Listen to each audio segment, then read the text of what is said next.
All right, everybody. Hey, it's another Big Daddy and Friends. And as always, I try to bring close friends of mine, dear friends of mine, and guys that, you know, they know what they're talking about. They're in the game. They're in the business. They understand, and it's not fake. It's all real. So everyone, all you viewers and listeners, let's welcome Eric Mangini. How you doing, Eric?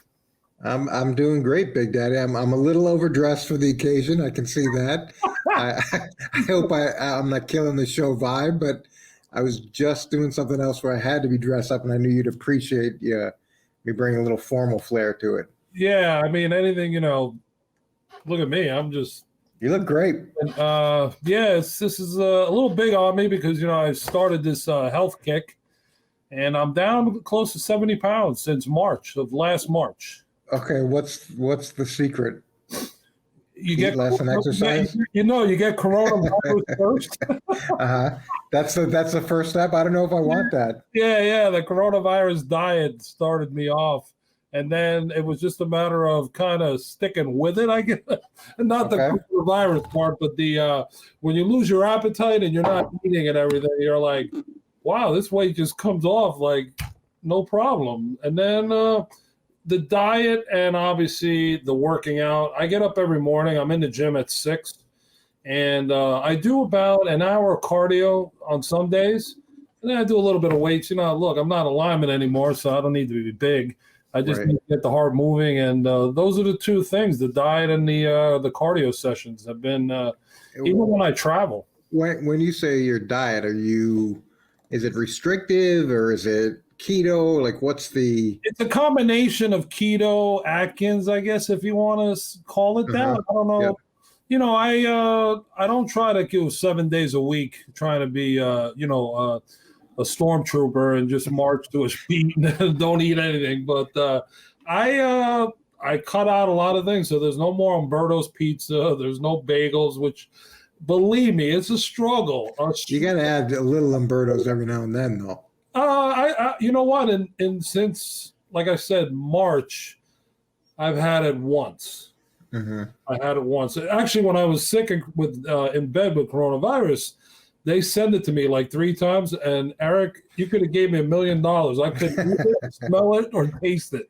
And it was difficult. But, I break it up, and a lot of healthy eating, a lot of, like I said, a lot of high protein.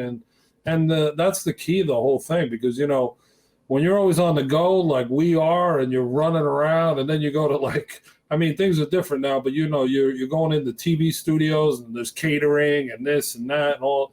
Everything's kind of trying to be made easy so that you can make all the transformations that you need to make from going from, let's say, Studio A to B, or even running from the set to the airport. You're at the airport, you're like, oh, let me just grab a cheeseburger, so it's all those things that we're accustomed to, that I'm accustomed to, that I've kind of eliminated. Yeah, so I know you have my home address. If Umberto's needs a different place to send it, feel free to send it out here. I'll send it to you. I promise. What I'll do is I'll tell you how it tastes, just to remind you. Yeah. Let me know. I can send you 2 grandma pies. It's not.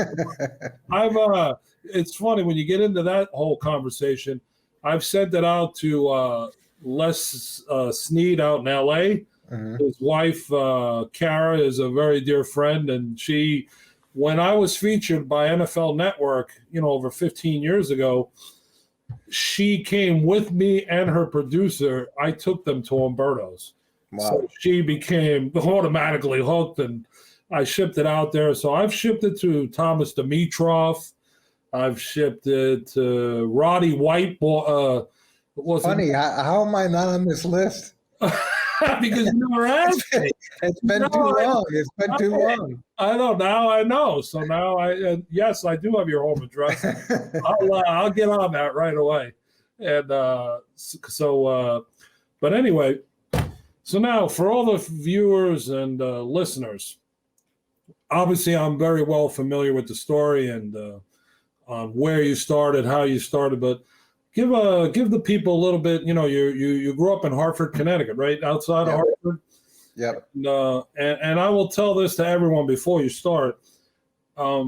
the camp that you have up there, I think I had Michael Smith on, and we Okay. were chatting about it, and we both agreed what you do up there with so many kids, that's incredible. Thank you. I'm like, every time I go up there, I'm like, oh, 600, 800, 1,000. I'm like, where are all these kids coming from? I'm like, I have no problems, me and my brother Jimmy dealing with 100, and you're like 1,000. I'm at like 2,000 by now. But, that's incredible what you do. And I always enjoy going up there and spending the day up there because it's, you get the feel of, it's like being in an NFL camp, but one day, because you run around from place to place. You're coaching linemen, you're coaching them. And you know what? I have my 2 trophies are over there from winning two Super Bowls up there. So that always, I always never forget that.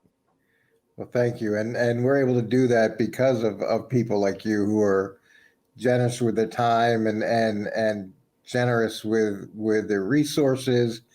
And what's so fantastic about that event for me is not just the kids getting a chance to experience football, but them getting a chance to experience positive mentors like yourself, like Michael Smith, like all the different coaches and teachers and police officers and the cross section of society that comes to help make it a big day. So that's pretty special from that perspective for me. Yeah, I would say so. And it's, you're having it this year. Are you bringing it back this year? Well, we're probably going to be another year off. We're trying to think of maybe some alternatives. It's so different state to state in terms of, as you know, with what the COVID restrictions are, what the availability is, and that camp draws from close to 50 towns and 5 states. And we just want to make sure when we do it, it's the safest possible environment, not just for the kids, but for everybody else who helps out. So we're in a long pause right now, but excited to get back to it. Yeah, I'm sure. But anyway, so let the viewers and listeners know how you got into football. Like what made you, I know the whole story, but I want someone else to know it. So share that a little bit with us. Okay, so I never thought I'd be a football coach in a million years. I thought football coaches were like gym teachers with the high shorts and the whistle, and I thought I was going to be an investment banker like my brother was, and we both went to Wesleyan.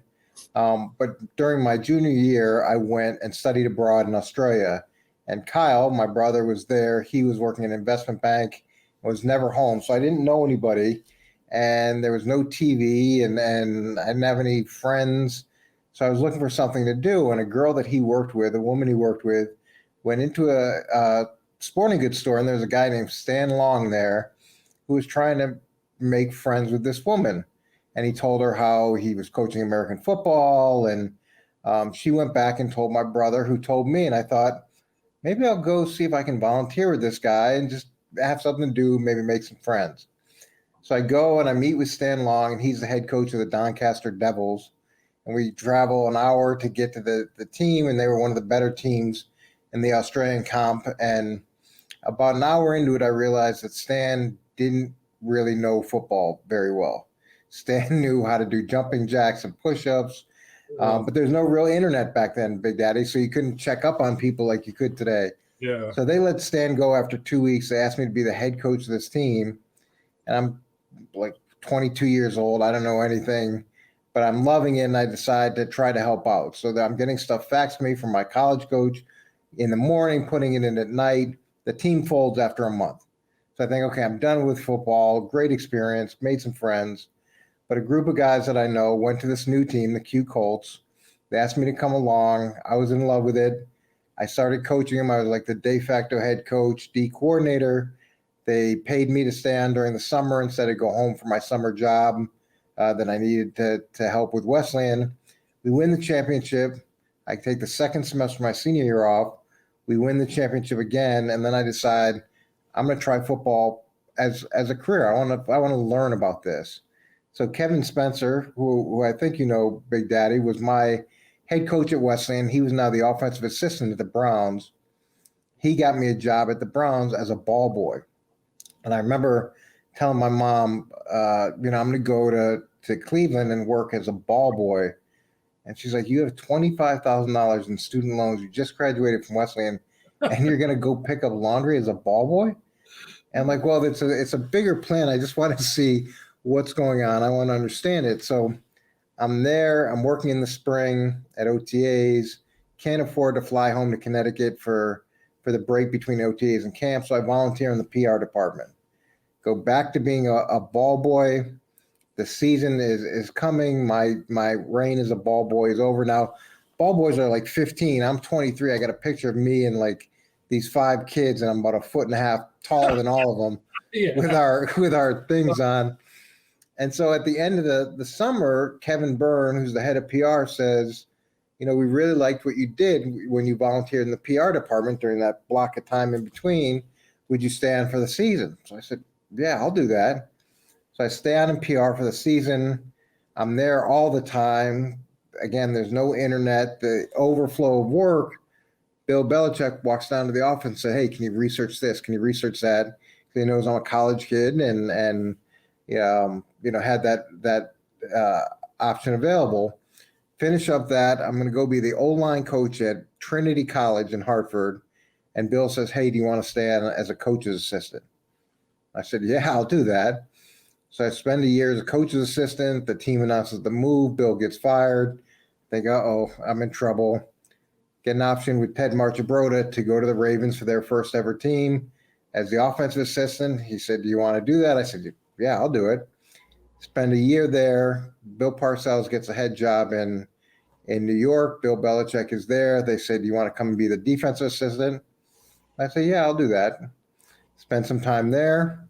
Bill gets a head job in New England, asked me to come to be the DB's coach, and said, yeah, I'll do that. And then I got the opportunity I did in New York with the Jets. So I know that's a long story, but it all started in Australia. It all started with a guy named Stan Long. And, I talk to kids all the time about opening doors because you don't know where they're going to lead. And I'm a great example of kind of how one door allowed an opportunity for another door. No, that's I didn't even know the Australia part, so I learned something new just now. That's great time. Yeah, that was I'm sure the Fosters, you became familiar with them. Right. Big Daddy, we had guys as young as 18 and as old as 44. This guy was a Vietnam vet, American, who's living over there, whose nickname was the Fossil. It was, you talk about cross-section of society. We had a homicide for all of Victoria, the state that we were in. Uh-huh. We had a guy who ran a driving school. We had a guy who was a bouncer at a strip club.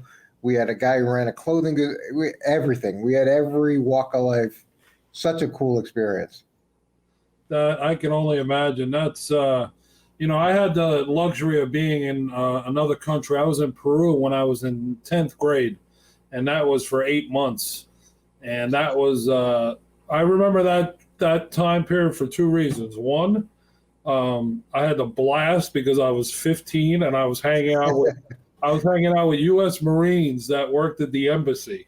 They were the only guys that really spoke English. So, and then the bad part of that whole thing was I had to go to summer school that year because I couldn't catch up to all my grades. So I spent both summer sessions because I had spent all that time down in South America with my dad was down there on a business venture. So, but anyway, so now coaching now has led you to TV. Yes. And tell the viewers and listeners about that whole transition experience, whatever you want to call it. It was so when I left Cleveland, the Browns, and had to figure out what the next thing to do is I'd been in pro football at that point already 20 years. And I thought I want to try something a little bit different. And I didn't have the best reputation from a media standpoint. My press conferences might have been a little bit dull, especially compared to to someone like Herm, who I took over for, and I'd been raised in that patriot way of dealing with the media. So I thought I had an opportunity at ESPN, and I could go change the narrative on who I was, on what my ability was from a media standpoint, and challenge myself in a totally different way. So that's what excited me about the opportunity at ESPN, and it also is a different lifestyle. I have 3 young boys. I mean, they're getting older and older. Jake and Luke are going to be 17 and 15 here on Friday, which is Seems like crazy. Up to my knee now, they'll be looking me in the eye. Right? Big Daddy, Jake drove to school for the first time today.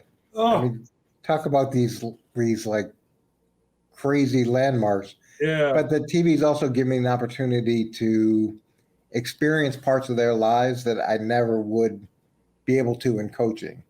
Mhm. I went back to San Francisco, which again was one of those really unique opportunities. Jim Harbaugh wanted me to actually work on the offensive side of the ball. So I hadn't done that in 20 years. And I did that. And then I was a position coach on offense, which I had never done in my career.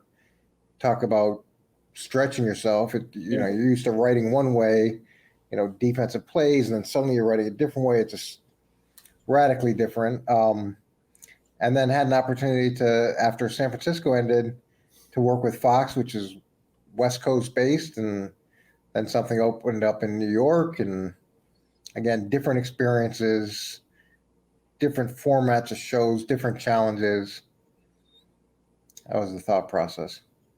It's funny. Of course, we've run into each other over there on 6th Avenue at Fox, and I look at it the way you do, where you walk, you're in one doorway, and all of a sudden you open up another door that leads you, and then it opens, and then you find yourself, wow, look, I just went from here to here. Yeah. And that's what a lot of people say to me. The big joke was in the beginning for me was, oh, Strahan probably got you that gig at Fox. And the funniest thing was Michael was still playing when I started. So I always thought, well, he had nothing to do with it. It was just Fox Business News had just launched. I knew a producer there, and all of a sudden I was bringing talent on. Then I became a guest. Then all of a sudden I get handed a mic. And, here I am running around the Super Bowl in Dallas. Big Daddy, what are you doing with a TV crew and a mic? And I'm going up to guys like Tony Saragusa and all these other people that are Jake Laser that are all on TV. And I didn't tell anybody. I just kind of went, bam, showed up, started interviewing people, started going to events. And now it's led to, even something like this, where I never thought in my life or dreams that, one, I'd be doing TV, and 2, that I'd be hosting a show on a podcast. I was against it in the beginning because I didn't know what the workload would be like, what it took to set up a podcast. Everybody always thinks that, oh, you just get a camera, you interview people. No, you know this as well as anybody. There's a lot more that goes into it than just videoing and having conversations. People have to edit stuff and put it all in line and make it look all pretty so that you have a great presentation. So I respect producers and all those type of people, because I remember the first time I had done a Super Bowl, we had done interviews at 2-3 in the morning. And then Fox and Friends, as you know, starts at 6. I'm like, a little different. I'm barely sleeping, because we're like getting back at 3 o'clock, and then you got to be on the set for hits 6, 7, 8 through 9. And you're like, and then those guys, they don't even go to sleep because they got to put the segment together. Right. I'm like, wow, man, this stuff's no joke. I mean, now I know why people make the money they do and why they put the hours that they put in, because it's not simple, Yeah, it takes a lot of work to make it look effortless. Yeah. And I definitely have a very strong idea about how that works. Yeah. So anyway, and what a lot of people probably do not know is that I happen to be very good friends with your wife, Julie. And what a small world that is. I tell the story. When we first met, when you were at the Jets, and it's after a game, and Jules is sitting there, and she's looking over at me like, I know this guy, and I'm saying to myself, I know her, but I just can't. Like, I couldn't put two and two together. Right. And she finally comes over to me and goes, Big Daddy, it's a shame. It's a shame on you. And I'm like, I didn't know what to say. She goes, don't you remember me? And I'm like, oh, I'm like trying to figure out. I'm like, oh, I'm losing my mind trying to figure out where and how. And she's like, I went to Maryland with you. And I'm like, oh I was like, and then she's like, you have to meet my husband. And here you walk out. And I'm just like, I just went from 6'4" to like 8. So, and we've had a friendship since, and it's been great. And the one thing that I always cherish, and I still have to this day, is, in 2008, I had an aneurysm, and I remember you sent me a Jet sweatsuit with RS on it. And I still have that shirt, even though it's since 2008, and I'm grateful and appreciative of that. So, that's one of the things that came across my desk when people found out. I obviously was not trying to let the whole world know, but, that was a great gift, and always something I remember and cherish. So thank you again, because I never had a chance to really say thank you. So I'll say thank you now. I feel your pain on not recognizing people right away. I'm terrible with that as well. But I knew early on from meeting you what a inherently kind person you were, and the way that you cared about people, and it's sincere. And in sports and in TV, you meet a lot of people that aren't very sincere, Mm-hmm. or their sincerity wavers based on how successful you are in the moment. So it's nice to have friends that are there consistently, and that you can rely on. And the the camp that you put on, and the golf tournament that you put on. I don't know how many of your viewers know about either one of those things, but again, amazing events. Everything is designed for the benefit of either the charity you're working with or the kids on the day, and it's unique. It's hard to find that in people. So I appreciate that about you, Big Daddy. Well, thank you. I appreciate that as well, and that means a lot coming from you. I don't know where we're at with the camp, but my brother Jimmy and I were just actually talking about it the other day. The golf outing is back, so you always have an invitation, and it's all right. Monday, June 28th. And we're obviously dealing with the health issues right now, the health department, so trying to figure that out. The day of the event, we're going to have an entertainer. It'll be big, and I can't announce it yet. That doesn't surprise me. But you know what? It's the reason why I told this to somebody is because you raise more money when you bring more attention. Yep. If you don't do that, then it's very hard to complete the goal that you're trying to complete. And some of the familiar faces will be there, the Glazers and the Strahans and all the other people that and believe it or not, it's funny, at the combine last year, I had 3 head coaches say to me, how come you don't invite me to your golf outing? I heard about this castle and blah, blah, blah, blah, blah, blah. And I'm like, well, we had to cancel it because the venue was being sold. So we were off for a couple of years, but now things are back to normal, and we're in the process of putting the whole thing together. So it will be on Monday, June 28th. And, like I said, we always have room for you, Eric, and the castle will be your casa. Mi casa is tu casa. Look, I'm not a big golfer, but I love the event, and it's for such a good cause. So yeah, I'm planning to come. So great, thank you for that. And then, like I said when we talked beforehand, at the end of the segment, I asked the guests to now take over the mic and ask me a question. So shoot away. Okay, so you've been through a lot of challenges physically, and I'm sure that makes you take a step back and think about priorities, think about things retrospectively. What did you learn from all the different challenges that you've been through that you would then share to someone like Jake or Luke, my sons, that high school age? Well, I would say that you first learn, like you said before, who your friends are. I did an interview for, and you're going to laugh. I did an interview for The Athletic with Dan Kaplan. And he said to me, he goes, Big Daddy, he goes, if you could explain yourself in 3 sentences, what would it be? And I go, look, I've survived an aneurysm, I've survived a divorce, and I survived coronavirus. So God's not ready to take me. That describes me.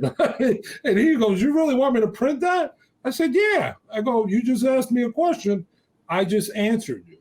So he went and printed it. And, I got a lot of, jokes and comments about the whole thing. But I think you always have to learn to be focused, even when you're down. And even when I was laid up the first time with my aneurysm, I said to myself, I'm not going to let this thing run my life or ruin my life, but I have to get out of this hospital. So, and I remember listening to the doctor tell me, when you have something like this, you might be laid up in a hospital for 2 to 3 months, depending on, who you are or how your body. And I said to myself, that's not me. I've been hit in the gut and I've gotten up. So when I was able to walk out 7 days after the surgery, they were blown away. But the doctor said to me, you're a healthy guy.